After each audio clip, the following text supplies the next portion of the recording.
Arrested development.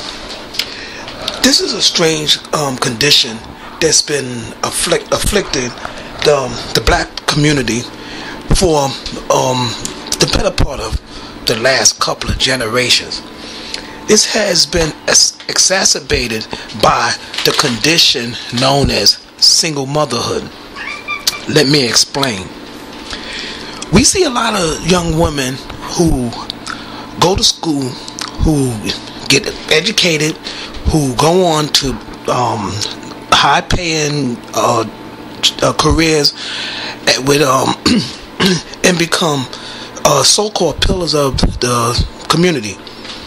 But on the other hand, we notice that there's a tendency among these same women who, if they don't go on to career success, seem to get stuck in the welfare syndrome. They go from welfare to SSI to Section 8, etc. All government benefits to help the so-called strong black independent woman to maintain her lifestyle. Men are, on the other hand, expected to work, and whether we marry or not, if we father children, we are mandated by law, which is enforced with the threat of imprisonment, among other things, to take care of our children. And sometimes we're caught up taking care of children that aren't even biologically ours. This has no bearing on many black women, because their main priority is taking care of children.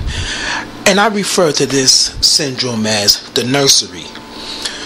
When a young man, this is why many young men refuse to get involved with women who have children, because you will notice that the focus of the life of the young lady is mainly on the children. We call this the dollhouse. She's caught up in childcare, and when the younger she is, the more developmentally deprived she becomes.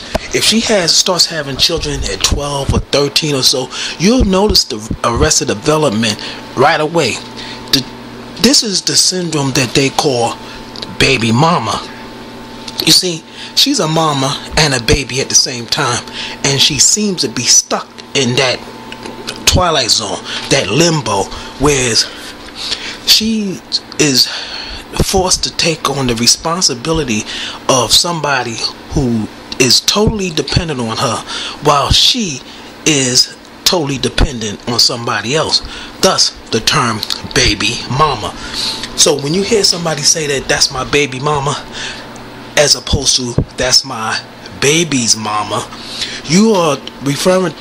they are referring to a child that has a child. And the more children she has while she's in this undeveloped emotional and mental state, the more problems you will see manifested on her children.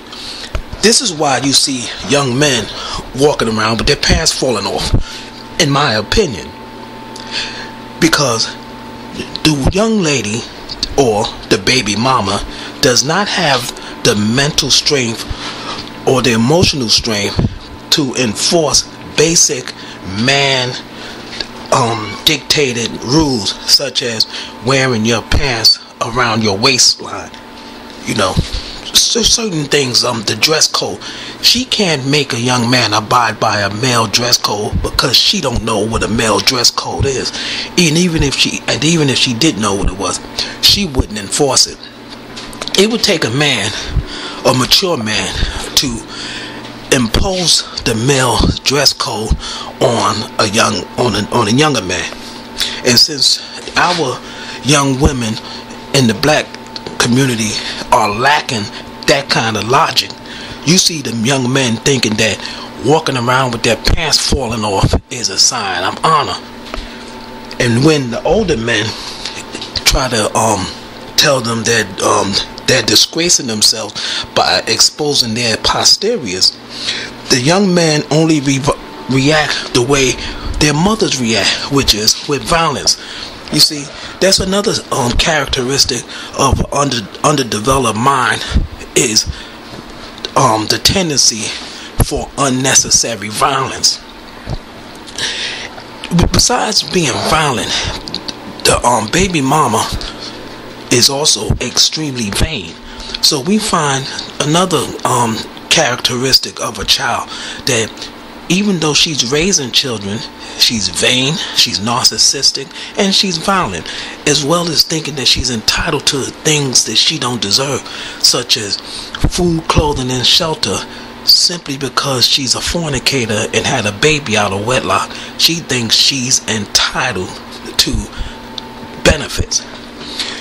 The young man who knocks her up, unfortunately, is not under the same privilege. He, for the most part, has to earn his keep. See, so unless he's stupid enough to keep having children by multiple baby mamas, he will wear the ignominious tag of baby daddy. To be continued. This is Vanguard for Keeps with the mantle of valor. Those who know what valor is, wear the mantle with honor, and you won't be put to shame. Peace.